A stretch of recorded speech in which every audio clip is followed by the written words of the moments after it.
لا تتخذوا الذين اتخذوا دينكم هزوا ولعبا من الذين أوتوا الكتاب من قبلكم والكفار أولياء واتقوا الله إن كنتم مؤمنين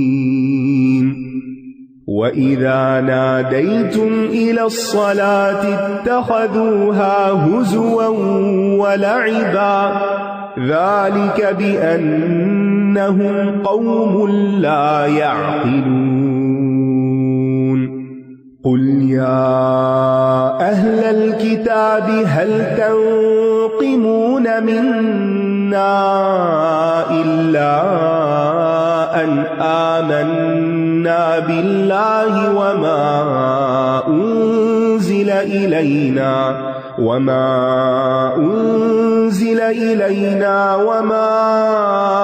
أنزل من قبل وأن أكثركم فاسقون قل هل أنبئكم بشر من ذلك مثوبة عند الله من لعنه الله وغضب عليه وجعل منهم القردة والخنازير وعبد الطاغوت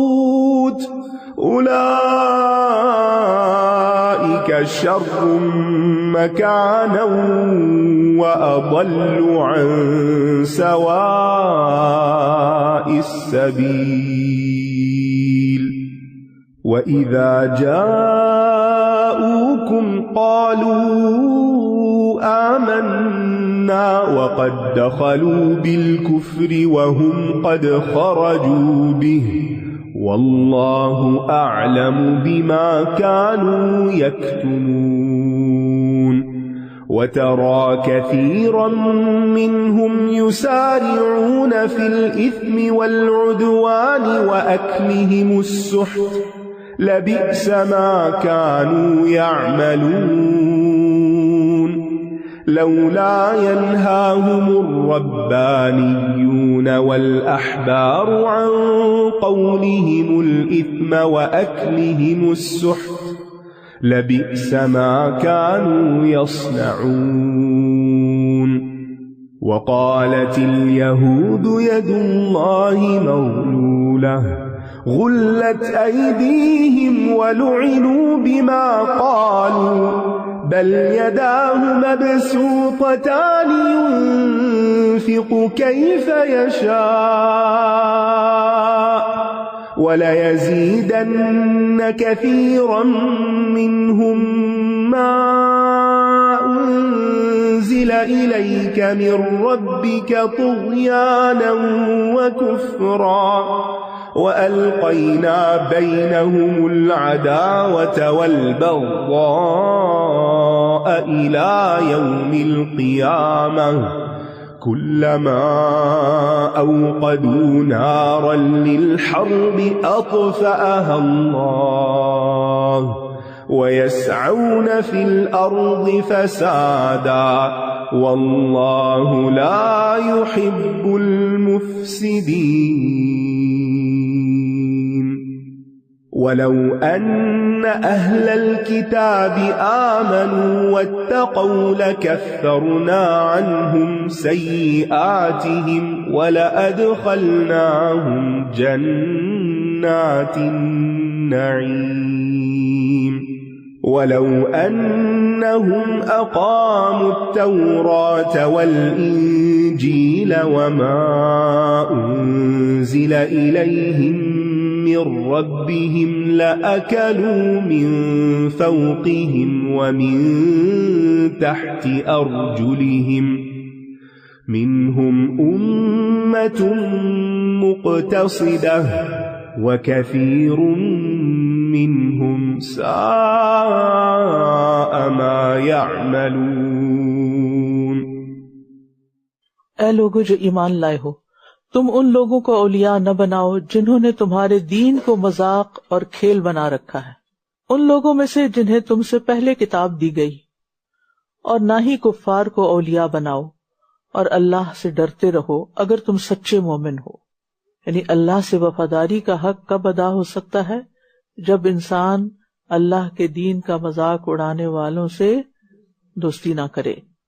آپ دیکھیے کہ یہاں تو مخصوص لوگوں کی بات کی جا رہی ہے، لیکن افسوس یہ کہ آج مسلمانوں کے اندر بھی ایسے لوگ ہیں کہ جو خود مسلمان کہلاتے ہوئے بھی اپنے دین کا مذاق اڑاتے ہیں اور دینی شاعر کا مذاق اڑاتے ہیں اور دین کو حقیر سمجھتے ہیں۔ انسان مذاق کس کا اڑاتا ہے؟ جس کو وہ ہلکا سمجھتا ہے، جس کو کوئی امپورٹنس نہیں دیتا، جس کی آپ کے دل میں عظمت ہو، جس کی آپ کے دل میں ہیبت ہو، آپ اس کا تو مذاق اڑا ہی نہیں سکتے۔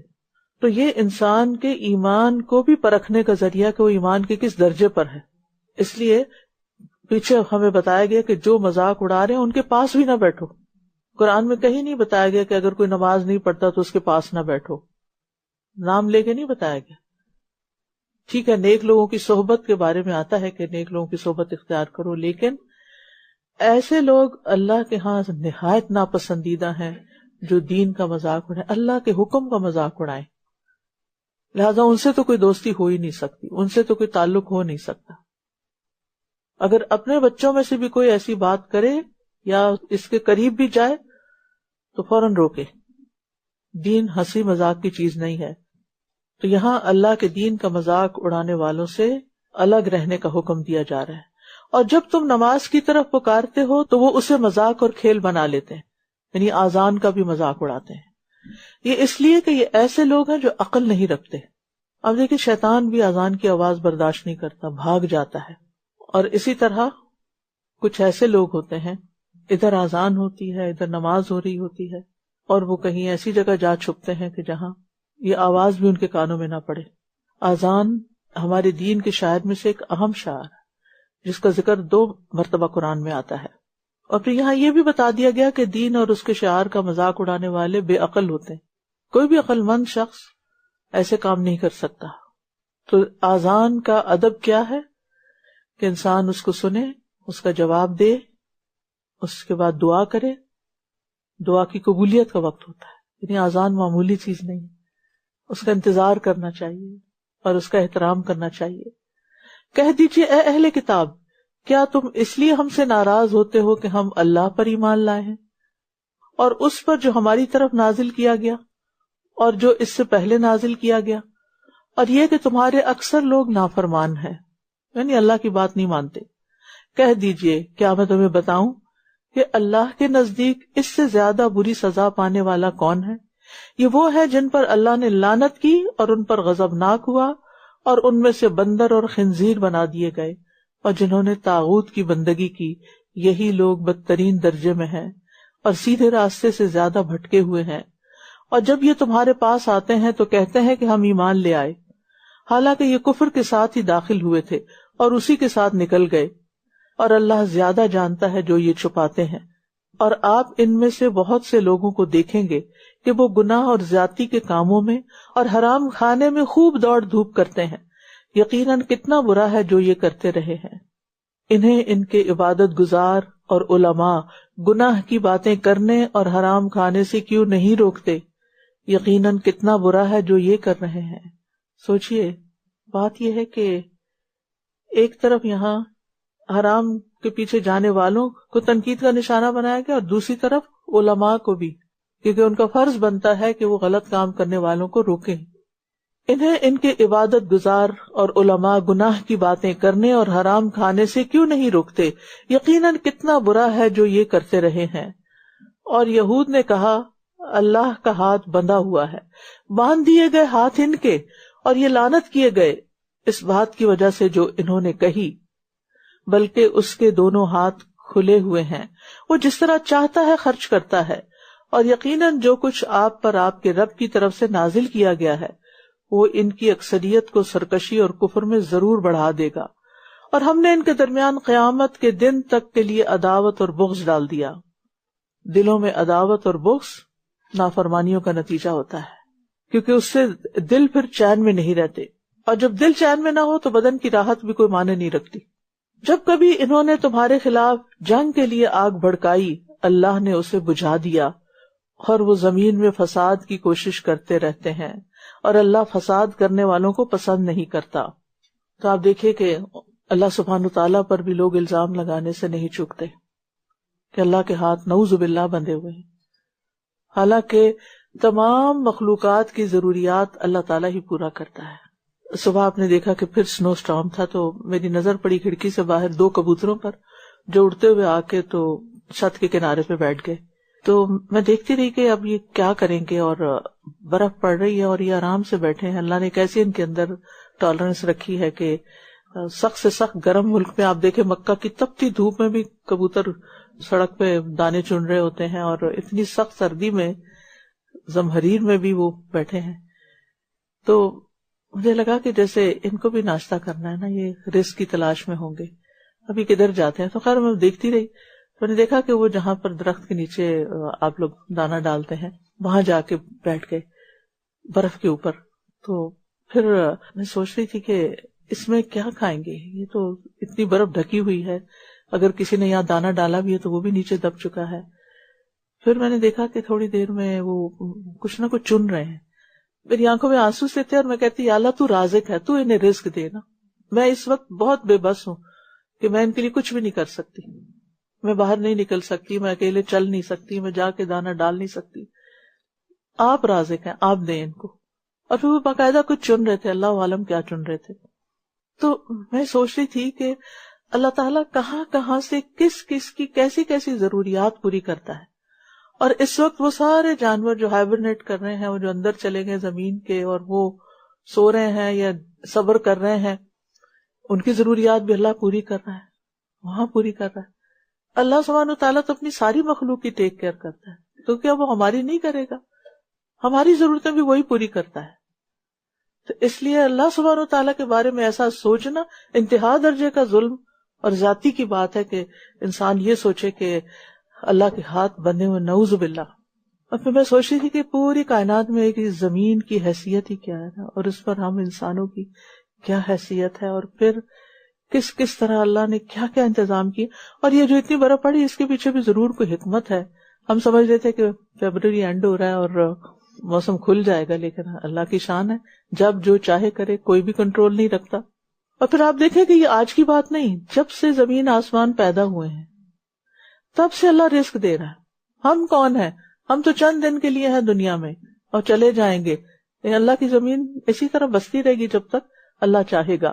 حدیث میں آتا ہے بے شک اللہ کا دایاں ہاتھ بھرا ہوا ہے، کسی طرح کا خرچ کرنا اسے کم نہیں کرتا. کیا تم نے دیکھا کہ جب سے آسمان و زمین پیدا کیے کس قدر خرچ کیا؟ تو اس میں کچھ بھی کمی نہیں ہوئی جو اس کے دائیں ہاتھ میں ہے. اس کے خزانے اتنے وسیع. تو جس کے پاس اتنا کچھ ہے اسی سے مانگنا چاہیے نا، اور ہر چیز مانگنی چاہیے، جو بھی ضرورت، جو بھی چاہیے. اور اللہ کے ہاتھ ویسے ہی ہیں جیسے اس کی شان ہے. ہم میں سے کوئی اللہ کے ہاتھوں کو کسی اور سے تشبیہ نہیں دے سکتا. اللہ کی شان یہ ہے کہ جو اس کے آگے ہاتھ پھیلاتا ہے وہ ان کو خالی نہیں چھوڑتا. ہاں دیر ہو سکتی ہے دعا کی قبولیت میں، لیکن وہ رد نہیں کرتا، دعائیں ریجیکٹ نہیں کرتا کہ یہ دوں گا اور یہ نہیں دوں گا، کیونکہ اس کے ہر چیز کا ایک وقت مقرر ہے. آپ دیکھیں کہ جیسے ان لوگوں نے اللہ کی بے ادبی کی، کسی اور نے ایسی نہیں کی. اور اگر واقعی اہل کتاب ایمان لے آتے اور تقوی اختیار کرتے تو ہم ضرور ان سے ان کی برائیاں دور کر دیتے اور ہم ضرور انہیں راحتوں والے باغات میں داخل کرتے. اور اگر واقعی وہ تورات اور انجیل کو قائم کرتے، یعنی اس کے احکامات پر عمل کرتے، اور جو کچھ ان کے رب کی طرف سے ان کی طرف اتارا گیا ہے تو یقیناً وہ اپنے اوپر سے اور اپنے پاؤں کے نیچے سے کھاتے. ان میں سے ایک گروہ میانہ رو ہے اور ان میں سے اکثر لوگ بہت ہی برے کام کر رہے ہیں. تو بہرحال یہاں یہ خوشخبری دی جا رہی ہے کہ ایمان اور تقوی سے آسمان و زمین کی برکات حاصل کی جا سکتی ہیں. اگر بستیوں والے واقعی ایمان لے آتے اور تقوی اختیار کرتے تو ہم ان پر ضرور آسمان اور زمین سے برکتوں کے دروازے کھول دیتے. تو ہم میں سے جو یہ چاہتا ہے کہ اللہ تعالیٰ اس کی مدد فرمائے اور اس پر برکتوں کا نزول کرے تو پھر کیا کرنا ہوگا؟ ایمان کو مضبوط کرنا ہوگا اور تقوی اختیار کرنا ہوگا. ابن الجوزی کہتے ہیں جان لو زمانہ کبھی ایک حال پہ قائم نہیں رہتا، جیسے اللہ تعالیٰ فرماتے ہیں وَتِلْكَ الْأَيَّامُ نُدَاوِلُهَا بَيْنَ النَّاسِ، کبھی فقر، کبھی دولت، کبھی عزت، کبھی ذلت، کبھی دوست خوش ہوتے ہیں اور کبھی دشمن خوشی مناتے ہیں. خوش نصیب وہ ہے جو ہر حال میں ایک اصول کو لازم پکڑ لے، یعنی اللہ کا خوف، تقوی. کیونکہ اگر وہ مالدار ہو تو تقوی اسے زینت بخشتا ہے، خوبصورت بنا دیتا ہے. اگر محتاج ہو تو تقوی اس کے لیے صبر کے دروازے کھول دیتا ہے.